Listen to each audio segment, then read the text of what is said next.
Bismillahirrahmanirrahim. Assalamualaikum warahmatullahi wabarakatuh. Jumpa kembali bersama Aida Happy Family YouTube channel. Saluran edukasi, hiburan, dan informasi.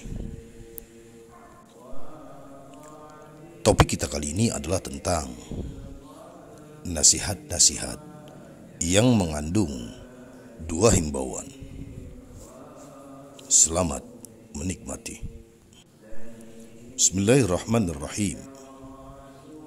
Dua perkara yang sangat utama. Nabi Muhammad SAW pernah bersabda, ada dua perkara yang tak satu pun mampu melebihi keutamaannya, yakni iman kepada Allah dan bermanfaat bagi umat Islam. Bermanfaat yang dimaksud di sini adalah bermanfaat bagi umat Islam dalam ucapan, kekuasaan, harta benda maupun tenaga. Dalam hadis lain Rasulullah sallallahu alaihi wasallam bersabda, siapa yang pada pagi harinya tidak mempunyai niat menzalimi orang lain, maka dosanya akan diampuni. Siapa yang pada pagi harinya mempunyai niat memberi pertolongan terhadap orang yang terzalimi dan memenuhi kebutuhan seorang muslim, baginya pahala yang setara dengan haji yang mabrur. Rasulullah sallallahu alaihi wasallam juga pernah bersabda, hamba yang paling dicintai Allah Subhanahu wa taala adalah yang paling banyak memberi manfaat kepada manusia. Perbuatan yang paling mulia adalah menyenangkan hati orang mukmin dengan menghilangkan rasa laparnya, mengatasi kesusahannya, atau melunasi utangnya. Selain itu, terdapat dua perkara yang tak satu pun mampu mengalahkan keburukannya, yakni menyekutukan Allah Subhanahu wa taala dan memberi mudarat kepada umat Islam terhadap jiwa maupun harta. Dua perkara itu tergolong paling buruk karena seluruh perintah Allah Subhanahu wa taala itu akan dikembalikan pada dua hal atau yang menjadi lawannya dua perkara tersebut, yaitu pengagungan terhadap Allah Subhanahu wa taala dan kasih sayang terhadap makhluknya. Seperti perintah salat dibarengi perintah zakat, sebagaimana firman Allah Subhanahu wa taala, kerjakanlah salat dan tunaikan zakat. Al-Quran Surah Al-Baqarah ayat 43. Begitu juga dengan perintah bersyukur padanya, disertai perintah berterima kasih kepada kedua orang tua yang tercantum dalam firman-Nya, bersyukurlah kepadaku dan kepada kedua orang tuamu. Al-Quran Surah Luqman ayat 14. Diriwayatkan dari Uwais Al-Qarni, beliau berkata, dalam suatu perjalanan aku pernah berjumpa seorang rahib. Aku bertanya, Wahai rahib, apa derajat pertama yang harus dilalui seorang murid? Rahib itu pun menjawab, mencegah kezaliman dan bersikap rendah hati, sebab pahala suatu amal tidak akan naik jika masih ada kezaliman dalam dirinya. Dua nasihat tentang pergaulan. Rasulullah Sallallahu Alaihi Wasallam bersabda, kalian harus bergaul dengan para ulama dan mendengarkan perkataan hukama karena Allah Subhanahu wa Ta'ala menghidupkan hati yang mati dengan cahaya hikmah atau ilmu yang bermanfaat, sebagaimana dia menghidupkan tanah yang tandus dengan air hujan. Dalam hadis yang diriwayatkan At-Tabrani dari Abu Hanifah disebutkan, bergaulah bersama para tokoh dan bertanyalah kepada ulama, serta bersahabatlah dengan orang-orang bijak. Dalam riwayat lain disebutkan, bergaullah dengan para ulama, bersahabatlah dengan orang-orang bijak, dan bersahabatlah dengan para tokoh.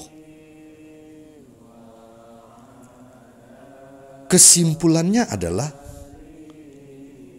ulama itu terdiri dari 3 golongan. Pertama, ulama yang menguasai hukum-hukum Allah Subhanahu wa Ta'ala. Ulama kategori ini adalah mereka yang banyak mengeluarkan fatwa yang terkait dengan masalah hukum. Yang kedua, ulama yang menguasai ilmu tentang zat Allah Subhanahu wa Ta'ala atau ilmu makrifat. Mereka kerap kali disebut dengan hukama, yaitu orang-orang alim yang serius pada upaya perbaikan akhlak, baik bagi diri sendiri maupun orang lain. Hati mereka selalu bersinar oleh makrifatullah dan jiwa mereka tercerahkan oleh keagungan sifat Allah Subhanahu wa Ta'ala. Yang ketiga, ulama yang menguasai 2 hal di atas, dan ini biasa disebut juga dengan al-kubara.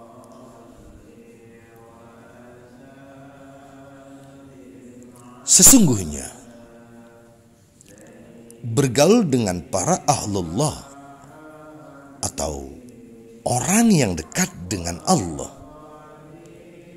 itu mampu membentuk keluhuran jiwa. Bahkan terkadang kerlingan mata mereka lebih bermanfaat dari ucapan. Jika seseorang yang dengan kerlingannya saja ia memberi manfaat, pasti ucapannya jauh lebih bermanfaat.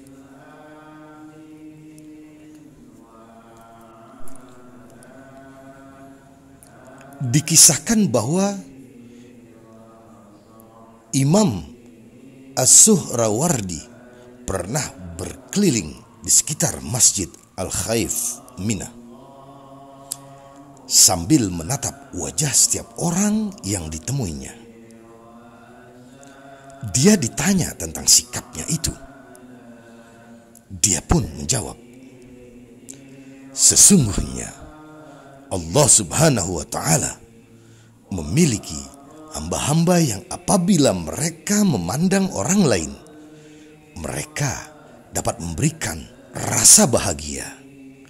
Itulah yang aku harapkan. Nabi SAW bersabda, akan datang suatu masa saat itu umatku lari dari para ulama dan fuqaha. Lalu Allah akan menimpakan kepada mereka cobaan berupa 3 macam musibah. Pertama, Allah akan mencabut keberkahan rizki mereka. Kedua, Allah akan angkat penguasa zalim untuk mereka. Ketiga, mereka akan keluar dari kehidupan dunia atau meninggal tanpa membawa iman. 2 perumpamaan mati dan laut. Diriwayatkan dari Abu Bakar As-Siddiq radhiyallahu anhu, dia berkata, siapa yang masuk kubur tanpa membawa bekal, ibarat orang mengarungi lautan tanpa perahu, maka dari itu dia akan tenggelam dan tidak selamat. Dalam sebuah hadis Nabi Sallallahu Alaihi Wasallam bersabda, seorang mayit di dalam kuburnya itu tidak lain seperti orang tenggelam yang minta pertolongan. 2 kemuliaan. Umar bin Khattab radhiyallahu anhu berkata, kemuliaan dunia dapat diraih dengan harta, dan kemuliaan akhirat dapat diraih dengan amal soleh. Dinukil dari karya Syekh Abdul Mu'ti As-Samlawi bahwa Rasulullah Sallallahu Alaihi Wasallam pernah bertanya kepada malaikat Jibril alaihissalam,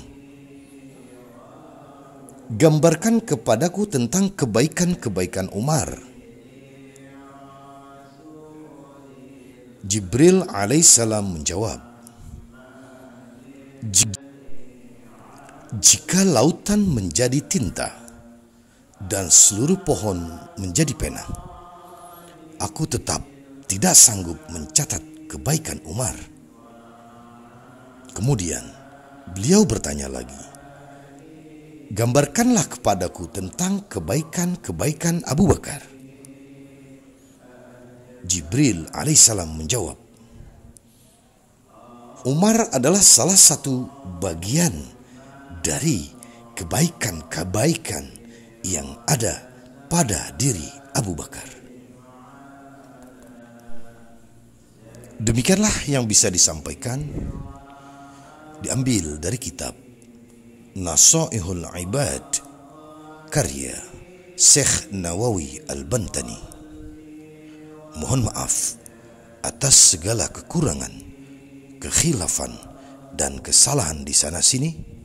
Semoga video ini membawa manfaat untuk kita semua. Akhirnya, Assalamualaikum warahmatullahi wabarakatuh.